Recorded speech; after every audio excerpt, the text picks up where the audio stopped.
Bien, y vamos a presentar a los invitados del día de hoy. Está Corina González, que es referente de Vientos de Libertad de Chacarita. Está Enrique Font, que es criminólogo, profesor de la Universidad Nacional de Rosario. Gracias a ambos por venir. Y vamos a presentar también por Zoom a Tobías Schleider, que es especialista en Derecho Penal, y a Carlos Delfrade, que es periodista y diputado del Frente Social y Popular, a quien hemos tenido aquí en Fuego Amigo en alguna oportunidad. Y voy a arrancar por vos. Carlos, te quiero hacer una pregunta a propósito de una frase que vos dijiste y me parece que es una buena manera de introducir esta temática. En alguna oportunidad, vos escribiste: las armas y el narcotráfico desde hace 50 años son dos de las 5 principales arterias del corazón del capitalismo. Te tiro la frase, traducímela, ampliámela y arrancamos con esta charla. Sí, empiezo incluso con el atentado recién de Corrientes, si me permiten, por una pregunta que había dejado tu compañera, la conductora. Sí. El 6 de septiembre de 1991, dentro de una semana se van a cumplir 30 años, mataban al ex senador de la provincia de Córdoba, Regino Mathers. Sí, claro. Lo mataban al cierre de la campaña electoral que iba a dar, que Eduardo César Angelós iba a ser por tercera vez consecutiva gobernador de la provincia de Córdoba. Lo mataron porque iba a denunciar el narcotráfico en la provincia de Córdoba a través de las camionetas oficiales de la empresa provincial de la energía de Córdoba. Uno de sus amigos, que hoy es una figura política, por lo menos con mucho renombre en la política nacional, Mario Negri, nunca habló del caso de Regino Mathers. Pero ese fue un crimen político narco al que hay que sumarle, por esta pregunta que vos hacías, el atentado contra Antonio Bonfatti, que fue uno de los más fuertes de la democracia argentina, porque atentaron contra la vida del gobernador de la segunda provincia más importante del país, allá por octubre del año 2013, que es cuando empieza todo esto. Dicho esto, nos metemos en la primera pregunta. Desde la década del 60, el Banco Mundial, el Fondo Monetario Internacional, las Naciones Unidas, dice que el capitalismo tiene 5 arterias que le alimentan el corazón: el petróleo, las armas, los medicamentos, el narcotráfico y la trata de personas. En la Argentina, el primer cargamento que llega de Bolivia se hace el 24 de abril de 1978, plena noche carnívora de la dictadura, zona franca de Bolivia en el puerto rosarino. Lo va a recibir Emilio Eduardo Macera, nada más y nada menos, quien llamaban el comandante cero, y los que venían de Bolivia, de la dictadura de Banzer, después terminan, 2 años después, imputados de haber llevado el narcogolpe García Mesa y Arce Gómez en Bolivia. Desde ese entonces, 43 años hasta acá, el narcotráfico es eso que se demuestra allí. Es decir, un negocio paraestatal, desde nichos corruptos del Estado, de arriba hacia abajo, y que tienen una raigambre multinacional enorme. Carlos, por eso decíamos lo de las 5 arterias. Sí. Déjame preguntarle a Enrique, porque nosotros la verdad es que hablamos poco de narcotráfico en los medios, no es un tema que esté en la agenda pública, tampoco en el debate de la campaña. Vamos a lo básico, digamos, más allá de los casos específicos.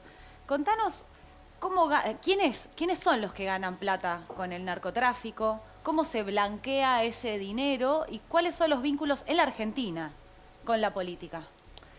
Bien, hablar de un mercado ilegal como el del narcotráfico, que puede tener múltiples sustancias, es hablar de un mercado. Yo creo que Carlitos lo situaba bien en el marco de una economía capitalista. Y hablar de un mercado que además es transnacional, en general. O sea, si uno toma, vamos droga por droga, a veces que es más simple, tomemos la cocaína.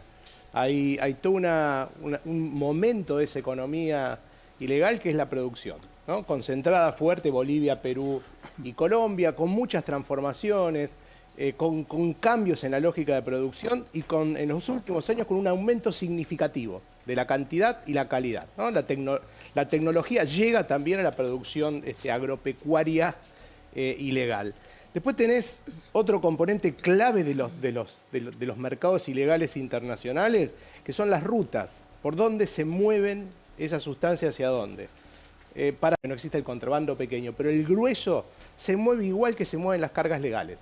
Entonces, si uno quiere preguntar por dónde entra la droga a Europa, y entra por el puerto de Durban, de Rotterdam, entra por el puerto de Amberes. Rotterdam es la hidrovía de Europa por el Rin, entra por el puerto de Durban de África. ¿Y de dónde salen? Y de puertos con mucho tráfico. ¿Por qué? Porque es difícil de controlar. Para que un puerto funcione tiene que fluir la carga. Si vos para que salga y para que entre, ¿no? Si vos lo saturás de controles, ese puerto pasa a ser antieconómico. Sí. En ese marco es, bueno, ¿quiénes consumen? ¿A dónde están los mercados? Sí. El grueso obviamente sale de Colombia, Bolivia y Perú. Sigo con una sola droga, ¿no? Pues podríamos hablar de otra. Y se va al norte, predominantemente. Ahí está el gran, gigantesco mercado de consumo que alimenta todo esto. Y luego hay mercados en países como Argentina, y eso cambia generacionalmente, cambia con el acceso a bienes, y cambia a veces con muy malas políticas de control. Y doy rapidito un solo ejemplo. Sí. En los 90 Argentina cometió el error más estúpido en materia de control de drogas, que fue seguir la política de la DEA y establecer un control muy efectivo sobre el movimiento de grandes precursores químicos que Argentina produce legalmente para sus procesos industriales, que se movían en grandes cantidades hacia Bolivia y Perú. En un mercado con tanto margen, lo que pasó fue que la pasta base empezó a venir a la Argentina, se empezó a fragmentar para poder procesarse con pequeñas cantidades de precursores químicos.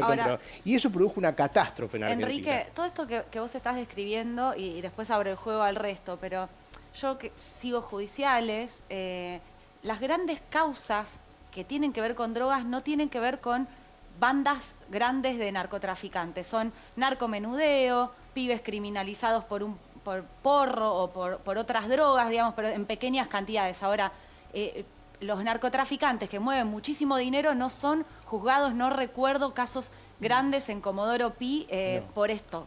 ¿Por qué pasa algo así? Y cuál es, de nuevo, la pregunta es cuál es la vinculación entre el narcotráfico en la Argentina, específicamente con la justicia y con la política. A ver, hay una cita maravillosa de una serie vieja que es The Wire, el de HBO año 2000. En la primera temporada un teniente ya muy cínico, Lester Freeman, dice: si uno sigue la droga, te encontrás con los dealers y los adictos. Si empezás a seguir el dinero, y lo voy a citar textual, no sabés a dónde carajo vas a parar. Y nadie sigue el dinero acá. Bueno, ¿Cómo blanquean los narcos el dinero? El problema es que las pocas veces que se sigue el dinero, no encontrás ya narcotraficantes, encontrás los circuitos de lavado de dinero de la economía legal. Rosario. ¿Por qué Rosario es un punto donde tiene particularidades el mercado de drogas? Muchos motivos, las bandas del menudeo son muy violentas, bueno, hay muchas particularidades, pero la principal característica es el puerto más importante, los puertos más importantes de la Argentina, de la salida de mercancías legales de la zona núcleo, pero además un lugar de fuerte lavado de divisas de la economía legal.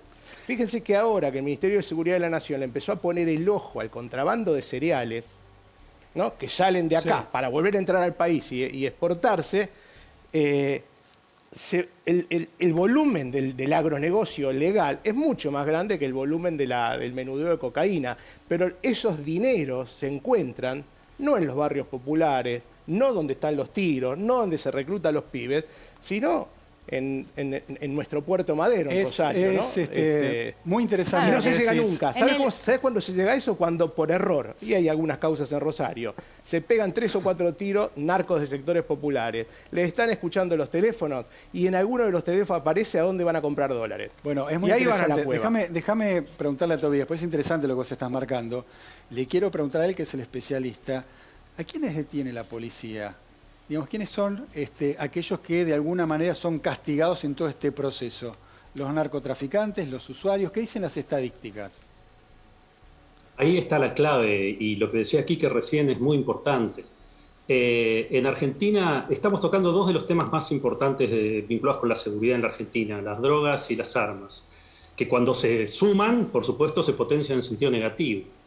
Y en Argentina ninguno de estos 2 temas ha sido tratado de manera seria en todos los gobiernos que se han sucedido desde la democracia. Siempre se da un paso adelante y 2 o 3 pasos atrás. En Argentina, entre la mitad y el 80% de las causas de narcotráfico vinculado con la ley de drogas son por tenencia de droga, generalmente para consumo y generalmente marihuana. Es decir, los recursos del Estado, que son limitados, por supuesto, se destinan en enorme medida a perseguir a pequeños consumidores o a microtraficantes. Esto que estás diciendo, no Tobías, las denuncias que ingresan a Comodoro Pi son justamente por narcomenudeo, por pequeñas tenencias de droga. Y quiero hacer un punto acá porque te quiero preguntar a vos cómo es estabas asintiendo cuando estábamos hablando de esto. Decías, se llevan a los pibes por un porro. Sí, porque mayormente pasa esto en los barrios más populares, en donde hay más pobreza, más vulnerados. Entonces ahí donde los pibes y pibas toman como una opción esto de la venta del consumo. Entonces ellos son como los más perjudicados en este. Vos, Corina, trabajás con pibes que tienen consumos problemáticos. Sí. Lo que ves siempre, digamos, es que nunca caen los narcos, los que están detrás de todo. Eso es lo que estás contando. Sí, tal cual. Como que el Estado criminaliza al pibe o a la piba que está en la esquina vendiendo, y siempre son ellos los que terminan cayendo en todo esto, ¿no? ¿Y qué pasa con las bandas en el vínculo con estos chicos? Y en las bandas, o sea, como que ellos terminan cayendo a través de la necesidad, ¿no? Empiezan con esto de la venta y demás a través de la necesidad y terminan en un círculo difícil de salir, ¿no? ¿Pero ustedes los amenazan por el trabajo que hacen con los chicos adictos o no? No. No pasa eso. No, en nuestro caso no. Bien. ¿Puedo preguntarle algo a Carlos Sí. del Frade? Carlos, ¿cómo te va? Pablo Caruso te saluda. Quiero preguntarte por recién... Hola, Pablo. ¿Cómo estás? Buenas noches. Recién Enrique mencionaba algo muy importante, lo mencionó como hidrovía. Quiero preguntarle, porque en estos momentos se está poniendo arriba de la mesa, o está arriba de la mesa, y se están tomando decisiones importantes sobre la vía navegable más importante que tenemos, que es la del Paraná. ¿Qué vinculación hay narcotráfico con esa vía y con lo que se está decidiendo en este momento? Y otra pregunta parecida, te lo pregunto por santafesino, digamos, si el fútbol está vinculado con el blanqueo, digamos, de dinero del narcotráfico. Sí, a las dos cosas. En primer lugar, vamos con un caso emblemático en la provincia de Santa Fe. Recién Quique Fonte contaba lo que estaba pasando en el puerto, no solamente del puerto de Rosario, sino especialmente por el puerto que está a 26 kilómetros al norte de Rosario, que es el puerto de San Lorenzo, por donde se va el 75% de las exportaciones argentinas. Allí el volumen de lavado de dinero es realmente enorme, con las principales empresas multinacionales directamente vinculadas a todo esto. Pero te voy a dar el caso de una de esas empresas de origen nacional y hoy convertida en un fugaducto, que es Vicentín, en el puerto de Reconquista, que es el norte profundo de la provincia de Santa Fe. Se hicieron cargo en 1998 y a partir de entonces empezaron a aparecer muchísimos casos de dos de esas arterias que alimenta el corazón del capitalismo, como decíamos antes, narcotráfico y trata de personas. Reconquista, administrado por Vicentín.